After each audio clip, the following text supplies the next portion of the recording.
Tegelikult ongi see till ka, mis siin on, selle ma tavaliselt kasutan lõpuks salatisse ära, et on niisugune mõnus hapukas salati lisand, et ma seda ei viska ära. Mustsestraleed muidugi viskan pigem ära. Aga retseptist räägin pärast, nii et saate maitsta otsustada, et see on kindlasti hapukas. Teised on natukene sellised, et minu maitsele natuke võiks isegi veel olla, et sõltubki hästi palju, kuidas on.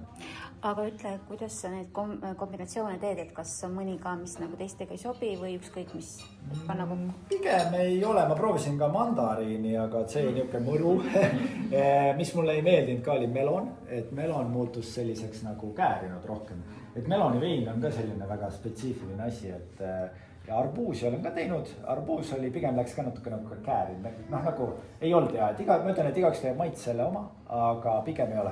Tsukiini on ka väga popp, aga tsukiini on vaata muidu, kui on nagu krõmps tsukiini niuke toorem, siis on hea, aga kui ta on juba liiga pehme, siis ta siin kipub nagu selliseks päris pudedaks minema. Aga mulle väga meeldib Brüsseli kapsas, eriti kui ta on veel tugevam hapu võib-olla.